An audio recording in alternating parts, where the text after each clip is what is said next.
Well, I'm here with Dan Ariely, and we're at Duke University, and of course you are a world-renowned behavioral economist.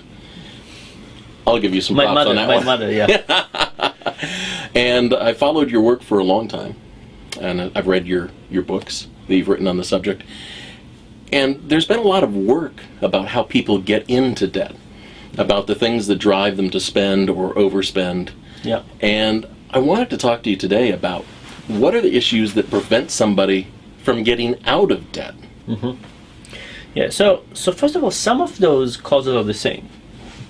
So one of the big issues is temptation, right? So you walk by a supermarket, a car dealership, whatever it is, and they are designed to tempt you to take an action now. And if you think about the whole system around us is trying to fight for our money right now, not caring about what we will do in the long term, and we get tempted. And as we get tempted, the system gets better and better in figuring out what tempts us. So if you think about this, we call this hyperbolic discounting, the idea that now is more important than the future. Mm-hmm. That's what gets us into trouble, and it's what gets us to have a difficult time getting out. So let's think about a standard example. Imagine I asked you, what would you rather have? A half a box of chocolate right now, or a full box of chocolate in a week? Mm-hmm. And imagine I had it here, so you can look at it and smell it and say, half a box of chocolate now, or a full box of chocolate in a week? No, I'd fall for the temptation. That's right. That's vast majority of people do that. Now imagine if I pushed the choice to the future, mm-hmm. and I said, what would you rather have? A half a box of chocolate in a year, or a full box of chocolate in a year and a week? Now, I can wait. That's right. Now the discount rate is the same. Mm-hmm. It's another half a box of chocolate for another week. The mm-hmm. problem is that now you say I can't wait. But in the future, we are wonderful people. In the future we will save, we will exercise, we will not spend, we will mm-hmm. take our medication on time, we'll diet, we'll do all of those things. So it's the focusing on the present that get us into trouble, mm-hmm. and also makes it difficult to get out of it. In fact, there's some economical analysis of why is it never rational to stop smoking. Because every single cigarette will not kill you, mm-hmm. and it will give you pleasure. So should you stop? No, you should have one more cigarette. Just one more. And yeah. one more, and one more. And if you do lots of those things, it really undermines the future. The same thing goes about saving. Saving is really about the future. If you're tempted about now, it's about not having now so you can have it in the future. So that I think is the first thing. And the question is, how do we fight it? We'll get back to this. The second thing, which again is both the complexity and the reason, is that it's really hard to think about money. If you think about it, money, we make decisions with money all the time, and because of that we think we're experts. But the reality is that we're not. Money mm-hmm. is really hard to think about. Every time you buy a cup of coffee, you should intuitively think what else you could do with this $2.50. Really hard to do, right? That would require consciousness. It would require lots of computation. What are the substitutes now and in the future? Actually, mm-hmm. we went to a Toyota dealership. Okay. And we asked people, what will you not be able to do in the future if you buy this car? People were shocked by the question. There was no connection, was there? There was no connection. What do you mean? I said, well, if you buy this car, something would give. What? The most people would give us was if they buy a Toyota, they can't buy a Honda. No. They were substituting in the same time frame, in the same category. They were buying regardless. Well, they were just not thinking about opportunity cost. Mm-hmm. Right? They were not thinking about, if I buy this car, it means 4 weeks less of vacation and 70 less book and 300 less lattes. Mm-hmm. That's the intertemporal substitution, but the problem is just too hard to think about. Right? Money is all about opportunity cost, right? But opportunity cost is incredibly hard to think about because every dollar you spend could go to so many different things that you don't really know what you're getting. In fact, imagine the following. Imagine I was going to give you $10. How happy would you be? Mm-hmm. And imagine that I spend $9 to buy you a gift. Can you think about something I would buy you that would make you happier than the cash? That's right. And I'll take the cash. That's the rational thing, right? But I'm asking, not saying what would you take. I say, can you imagine something to make you happier? Yes. So can you imagine a CD that I could buy for $9 that will mm-hmm. make you actually happier than $10? Or if instead of giving you $3 in cash, can you imagine I gave you a nice cup of coffee and you would be happier than that? Mm-hmm. If it happens to a lot of people with lots of products, and the reason is that when we get money, it's so ambiguous, it's so general. it can go to so many different things that we don't know exactly what the hedonic value of this is. So we have two things. We have money is incredibly abstract, very hard to think about it, and temptation is killing us all the time. Do you think that people make the connection between debt and future labor? That they understand that in order to repay this, they're going to have to maybe work at a job that they hate or work harder? I don't think that people make this specific translation, because you would need to make a very specific translation. Right? You have to think, well, this would mean 2 more years of work or something very specific. But if I ask you if you buy another car today, what would give? It's so hard to pinpoint. And you know, the current economic situation, I don't mean the recession, I mean the economic flexibility makes it very hard to think about. We have credit cards and student loans and mortgages. Where exactly are we? What's our financial situation? Really, really hard to figure out. If I gave you an envelope and I said, this is your budget for the month, every time you would take $100, you would see it going away and you could calculate. You give me boundaries. Yeah, but without it, where are we? When should you stop? How much loan is it okay to get? How is it affecting your life quality? And in fact, I think this is a big mistake of the financial service industry, is that we assume that people kind of can compute the opportunity cost of money, the impact of spending now on their future lives, but people can't. No. And the tools we really need to create for people are tools that help them understand these trade-offs.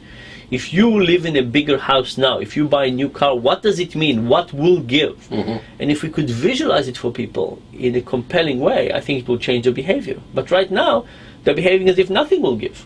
Now, when people get credit, creditors extend money to them, and they run into some unforeseen problem. Creditors say that is their problem, they took the money out, they're solely to blame. But do creditors who use tools and techniques to entice somebody subconsciously to take their product, do they have any share of responsibility? It's not subconsciously. I mean, you can also think about mortgages, right? You can say if somebody took a bigger mortgage than they could reasonably repay, whose fault is it?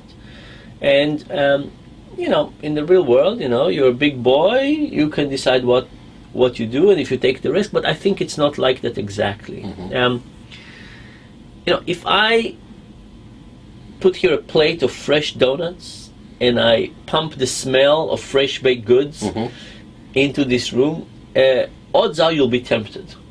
And odds are you will be tempted even if you don't want to. And I should accept some of the responsibility for that. And people who sell credit and give mortgages are trying to tempt people to take too much, and they're successful. So I think that it's a little bit unethical or non-genuine to say, well, you took it. The other thing is that the more I do research on kind of behavioral economics and human fallibility, the more I realize how difficult decisions really are.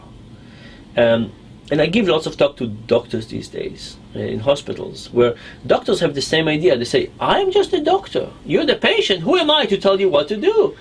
I'll just give you a list of papers to read and tell you the probabilities of risk, and you will make the informed decision. It's crazy, right? It's crazy.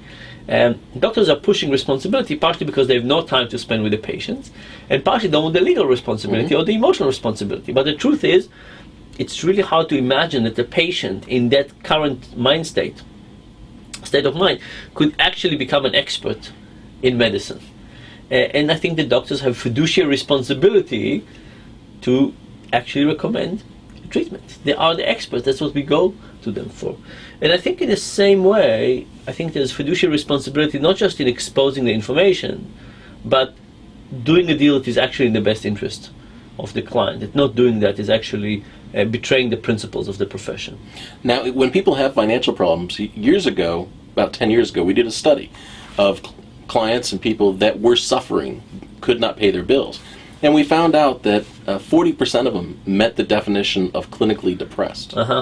So when somebody is in that state of mind, is it harder for them to make rational decisions? So it's a very interesting question. The answer is not clear. There's some results showing that people who are depressed actually see reality more correctly. All of us have what's called an optimism bias. We think we're better drivers than average. We think we're probably better investors than average. We're less likely to die of a heart attack. We are overly optimistic. There's some results showing that depressed people are actually more accurate. Now, being more accurate doesn't mean that they necessarily have a better life, but it's not clear that they would be the same irrational on all aspects. In the same way, there's some beautiful results showing that people who have actually frontal cortex damage can, under some condition, make better investments. If you think about it, we have a brain and we have different parts of it that do different things, and some of them have both positive effects on our ability and negative parts on our ability. So sometimes when you knock one of them off, people actually can make better decisions. I'll give you just one trivial example. One mistake people do in investment is they think about the past. You bought a stock at 100, today is 50. You think it's going to go to 30, but you really don't want to realize the loss, so you keep on holding it. Imagine you had no memory of what you did in the past. Right? All of a sudden you say, hey, this stock at 50. I don't know how it got there, but I definitely don't want it. You would not feel attached to what you've done before. So it's kind of interesting to think that some of our big cognitive assets are also liabilities in some cases. Well, people that are struggling, one of the best solutions for them in a difficult situation is bankruptcy. Yes. But there is a societal stigma against bankruptcy, and they automatically discount it as not an option. So some of my friends in banking have told me that this stigma is going down, that it's less and less. Well, I think that more people are filing bankruptcy, Yes. but it's because their situations are worse. Yeah, no, but the question is the value of the stigma lower, right? I don't think so. You don't think so? You think that the fact that Citibank and AIG and all the big bailouts don't make people more... No, not the bailouts. The problem I run into is that more people are having to go bankrupt because their creditors are unwilling to work with them. No, I understand that. And the more that they drive people into bankruptcy, that I think affects the stigma a bit. Yes, and of course, if your neighbors declare bankruptcy, you probably feel okay about it as well. So the question is, do people feel better about it? And if they feel better about it, is it because of their neighbors or because of big corporate bailout? And then the separate question is, are people just have less access to credit, and because of that they have to?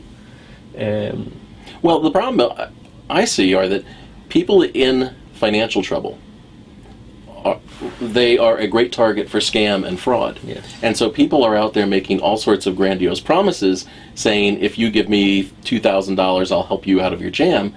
And they are more attracted to that than they are to overcoming whatever bias they have against bankruptcy. Yeah. So, I have some friends that are in the service lending, service of mortgages, and they say that they call people with good offers to refinance, and they just don't want to talk to them because they've been burned before. So I think it's a terrible situation, right? So there's something called the tragedy of the commons. You know the expression? No. So it started in Boston, in the Common Garden, and it was a place where farmers could come with a cow. And as long as everybody had one cow, there was just enough grass for everybody. But if a few of them had two cows, they would have more money, but soon enough there was not enough grass for any cow, because the grass was depleting fast and it was growing, and eventually the grass was not able to sustain any cows. And this is a general example of lots of public resources. Fish. As we fish, we deplete it and it grows back. If we deplete it too fast, there'll be no more salmon, or Right. we deplete fish a lot. But for each individual farmer, it's good to overfish because it's good for them in the short term. Their individual benefit. But in the long term, everybody loses out. And I think that's what lots of these, not just scammers, but lots of these banking products do. They take advantage of people in the short term, but then if somebody declares bankruptcy, everybody loses, right? So I can tempt you with some loan, I can tempt you to do a little bit here, a little bit there, but eventually you would fail, and then everybody would suffer, you including, but also your creditors. So it's a very sad system. How do you get somebody past that point of, ashamed and embarrassed to want to talk about their situation. It's more personal to them than anything else. Yeah. And see bankruptcy as an option and not be attracted by the lure of the quick fix. So first of all, I think that the term bankruptcy is a very unfortunate term. Mm-hmm. It's like generic medicine. You feel like something is wrong, right?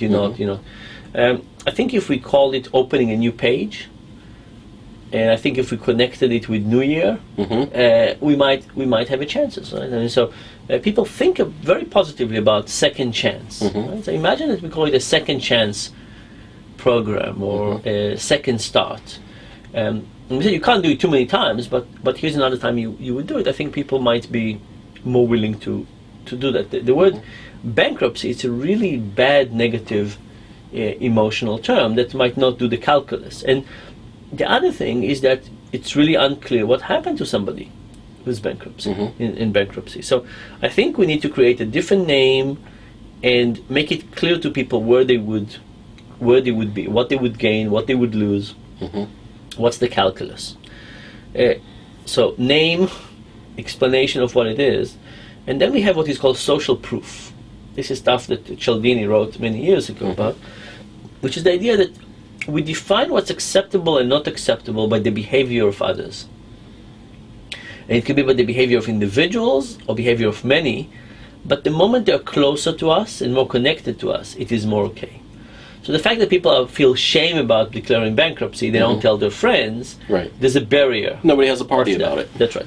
But if you start getting people who've declared bankruptcy to talk to other people, they would feel better. This is like the demonstration effect. Yeah. By the way, it's tricky. Do we want more bankruptcies? I don't know. That is an excellent question, because what is right for the individual is not necessarily what's right for the economy. That's right. So where does the sacrifice come? Should people do what's right for them, or should they sacrifice for what's right with the economy? Yeah, and by the way, the same thing works for entrepreneurs. Right? For people to open new restaurants, they have to be crazy. It's really not good for them, but really good for the rest of us who enjoy trying to eat different food. So it is there's lots of cases where what's good for society is different than what's good for the individual. So I think with bankruptcy,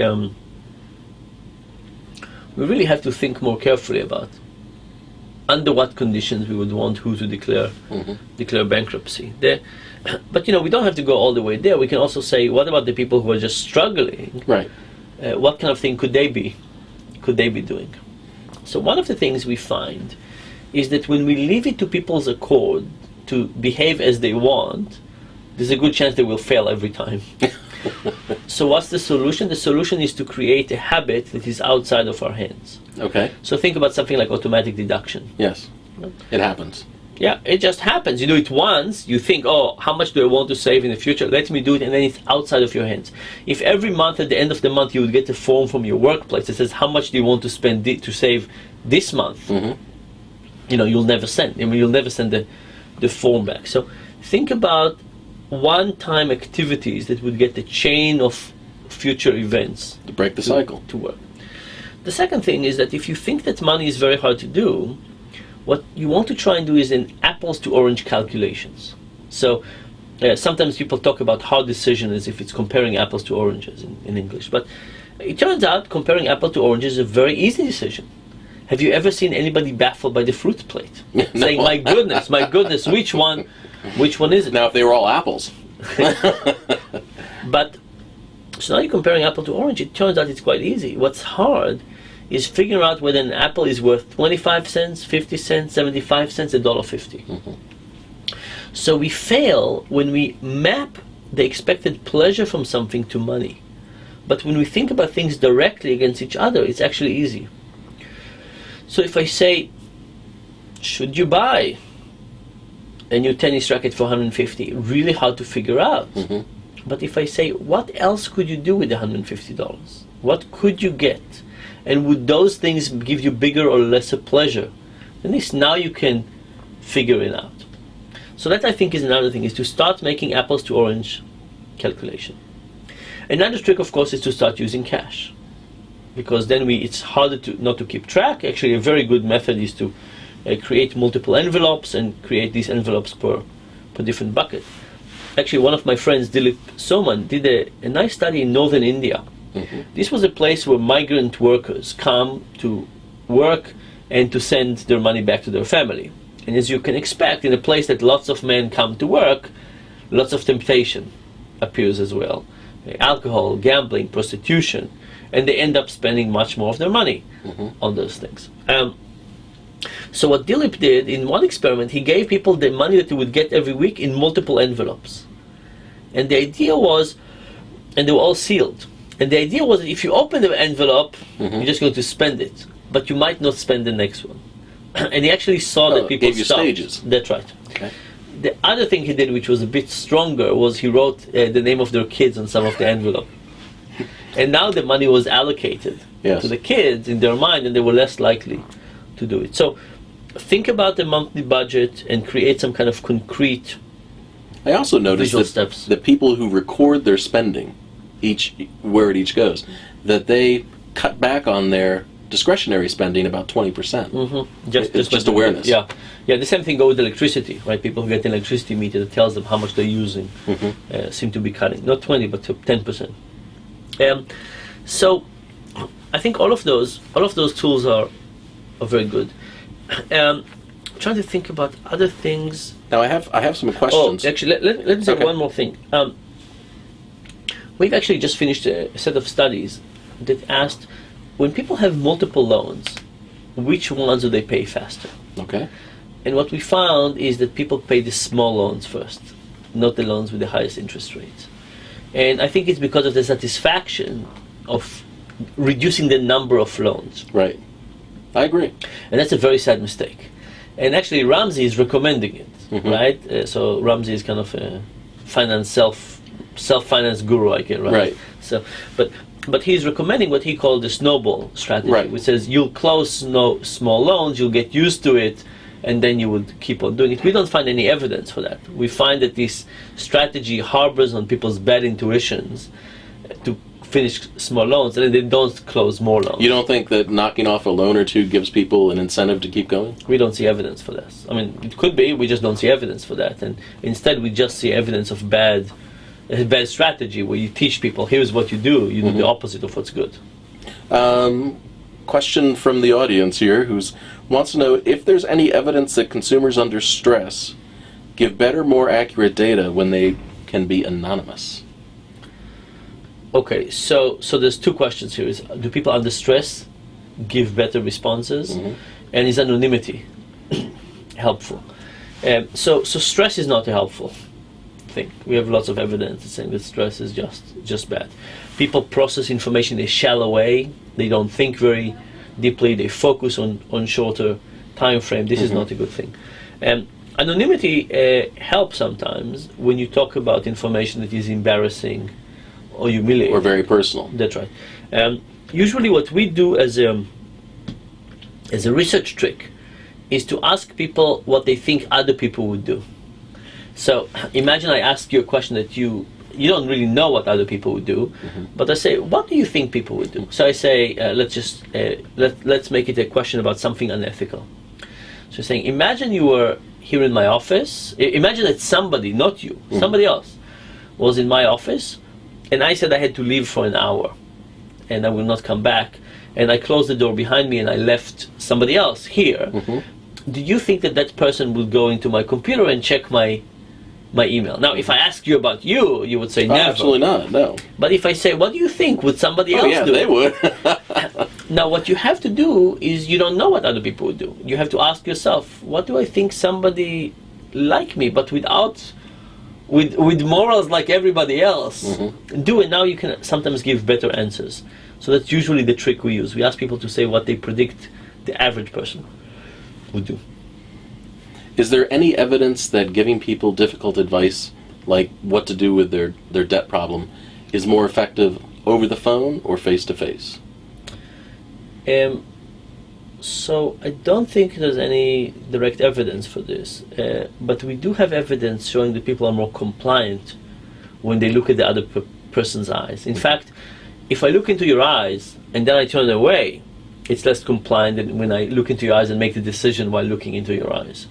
So if you think about it, people don't want to be compliant. I mean, it's a really miserable, difficult thing that we're putting ourselves into.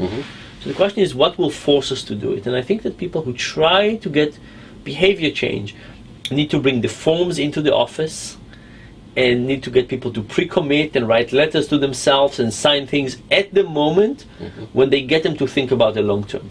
So here I am, we have a difficult discussion, it's complex, and I get you to think about the long term. Now is the time to get you to pre-commit. I can't wait half an hour and hope that, okay, here's the paper, go home and fill it out. Okay, I get that. Do people who accumulate debt, is that because of underlying issues and behavioral drivers, or is that because they just lack basic money management skills? So there's lots of questions in here. So it turns out that being poor in the US is very hard. For example, it's really hard to bank if you're poor. Yes. And you get your paycheck on Friday, and then you take the bus and you get back home, and there's no bank open, and the only thing that is open is payday loan or check cashing, and they charge a lot of money. And now you've just lost 20% of your weekly income to this service because you can't bank. So do you want to call this lack of skills? Not really, right? It's just lack of opportunity, actually. Yeah, and then the same thing happens with food. So imagine that you went to a new house tomorrow with no food, and you had to start equipping a kitchen. And you wanted to buy salt and pepper and olive oil and pots and pans. You would have to invest a lot of money in order to be able to eat more cheaply. Yes. Or you can go to McDonald's, right? So it's even hard to create the conditions to live efficiently. So I think that's really working against the poor. And not to mention that if you ever looked at the forms for food stamps or for AIDS, it's massive. Yeah, a couple of my friends did these, gave these forms to people who have PhDs, and they basically gave up or filled them incorrectly. And when you fill those things incorrectly, it's not as if a government official is going to correct them for you. They send them back. Right? So the combination of lack of transportation, lack of banking, the lack of ability to invest in infrastructure, like even a kitchen that would allow you to eat more cheaply. All of those things really hurt the poor. On top of that, we developed a banking and financial system that abuses the poor. That's true. So I'll give you one personal story. A few years ago, I was at Princeton for the year. I was in Israel for a month. I came back. I discovered my car insurance ran out. Yeah, they mailed me the letter to Boston. By the time it got to Princeton, I was out of the country. By the time I got to it, it was out. I called my insurance company. I said, "Hey, sorry, I missed it. Can I send you a check or give you a credit card number?" They said, "No. Once it's expired, you're considered a persona non grata. You have to come in person." I said, "You're joking?" Anyway, I called 3 other agencies. They all said the same thing. So I couldn't drive. I took the train from Princeton to Boston, got to the insurance company. The next thing I learned was that my insurance premium went up by $500 because all of a sudden I lost all the discount. I was no longer a good driver, and with no this, I was, And then they said I have to pay in cash for the whole year. I happened to have a few $100s on me, and I had 2 ATM cards. I got another $800. I had enough for half a year. I said, "Look, I'll give you half a year now. I'll pay you the other one in a check in 2 days. You don't have to." They said, "No, you have to pay in advance for a whole year."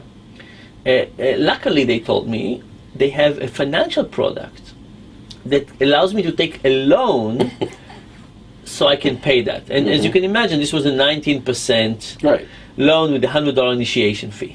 But you were in a bad spot. I was in a bad spot. I didn't want to go to Princeton and come back the next day. I didn't want to spend another day in Boston. So I did that. And, of course, once the loan, I had to get the loan to pay one payment, and then I repaid it. But imagine I was close to the edge. Here I was. I lost a day of work, train ticket, $500 increase in insurance premium, and I took this bad loan on top of that. Now, if I was close to not making it, right? That would This would push be you over the enough edge. to push me over the edge. And now, where would the money come from? Right. Right? If I didn't have some money put aside, and this is what we're doing. We're creating a financial system that penalizes the poor. How do you think we have free checking? That's right. It's not Overdraft. the float. It's overdraft, right? It's the poor suckers who don't have enough money and charge on their ATM and pay $35 a pop for overdrafting. I think the last study I read said that 4% of the banked pay 40% of the overdraft fees. Yeah, it wouldn't surprise me. I mean, and with credit card fees, it's probably more. And the whole problem is the temptation of free. Mm-hmm. So we have banks, and they say free checking, and we all get so excited, and we run to these banks to open accounts. But they're not really offering free checking. They just need to get the money somewhere else. And it's getting by saying, if you made a mistake, we'll charge you a huge penalty for that. And I think that's just something we need to cancel. We need to stop this abuse. Right? And it's going to be very hard, because the people who are paying now will have to are not paying now for services. We'll have to agree that we'll start paying for services, but we'll dramatically cut down the subsidies we're getting from the poor. So what do you think is more effective when somebody is getting out of debt? They enter into a repayment program, and so they're going to make monthly payments to get out of debt. Is it more effective at that point to teach them the envelope method, or to teach them why they were spending in the first place, to give them awareness? So I think the envelope method is probably more effective, because when you teach people questions about why, the issue is, will they use it every time? Mm-hmm. And you don't need to fail a lot to fail enough to devastate yourself. Mm-hmm. So think about something else like texting and driving. If you know the principle, you might do it less, but if you do it even once, you can kill yourself or other people. And the envelope method kind of is always going to be there with you. I mean, if you do it, it's always there with you, whether you think about it or not. Whereas thinking, it's hard to assume that people will think about it all the time. People have other things to worry about. And the truth is that not everybody needs to become a financial expert. We want finance to be smooth and easy, and we want people to have plans and then to have some way to execute it. But we don't want everybody to become a financial wizard and every time to say, oh, is this worth it, is this not, is this... We want it not to be a big part. In the same way that we don't want people to be doctors. We don't want them to think all the time about what decisions they have. Everybody needs to worry about the part of their life that they're specializing in or become experts in or good at, and so on. So I think we need to automate systems that just make it easy, maybe not perfect, but with less opportunities for big mistakes. Well, let me give you an example. Right now, there's a group of guys that I know who are developing a financial product that will automatically monitor your credit cards and your bank account and tell you how much money you have left over each month, and automatically put in place a plan to dig you out of debt. That sounds like it meets all of your criteria. That's right. That's right. I think that's exactly what we need. Something that doesn't require lots of thoughts and effort. Even though it makes decisions for you. Even though it makes it, yeah. So there's always a question about paternalism. Do we tell people what to do? And I think the reality is that we should, that we need to. Now, somebody can always not do it. I mean, we don't force them to do it. But I think we do need to be more heavy-handed. We need to understand that these are really tough decisions. People are facing a marketplace that tempts them. It's incredibly complex. And I don't think we should be hesitant about being heavy-handed in terms of giving people the recommendation. I think heavy-handedness is where the value is going to be. In the same way that you want to go to a doctor, you want them to tell you what they really believe you should be doing. What is it that people want or need to hear from a trusted advisor for them to take action to get out of debt? Do they need to hear specific advice? You were saying we kind of need a fraternal influence. Yeah. So if you think that people could do by themselves the trade-off between now and later, it just ain't going to happen. What you need to do is to break it into components and saying, I think we need to give people two sets of advice. We need to say, this is the minimum amount that you need to do. You can't do less than that, and here's what I recommend for you to do. The fact is that all of those, whether it's the minimum amount you need to do to get into debt over, in X years, or what I recommend you to do to get out of debt sooner, require tremendous sacrifices.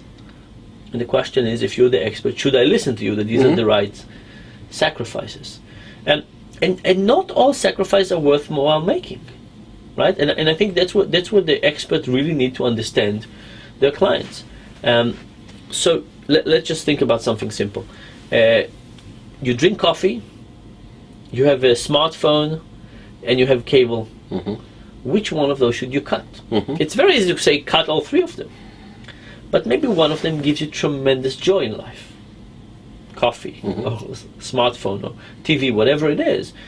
What we need to do is to figure out how much should we cut for what kind of benefit. And I think that's what the financial advisors really need to do, to get into the mind of the person, to understand their utility function and their preferences, and make suggestions that are compatible with this. Because you don't want a life in which you're miserable your whole life and then you die very wealthy, or you can start spending when you're 70. Right. I mean, the reality is that life is about trade-off between now and later, and we need somebody to help us make more thoughtful, deliberate, accurate trade-offs that truly would maximize the quality of our lives. So if you called me and you said, Steve, here's my situation, is it more effective for me to try to sell you a solution or tell you the solution? So I think it's telling, but I think it's telling after you have learned something about me. Right? So if you could say, okay, so let's think about your life, and let's think about what gives you joy, and let's see where you're spending, and let's think about how would you cut spending in a way that doesn't take too much of your joy out, and let's think also about your long-term plans. I think that would be a better, but I think the listening first is an important component. So what are your goals and how can I help you achieve them? What are your goals? What are you enjoying? What are you suffering from? What are your issues? And let's, within that, try to optimize. Okay. All right. Well, thank you so much for your time. I appreciate it.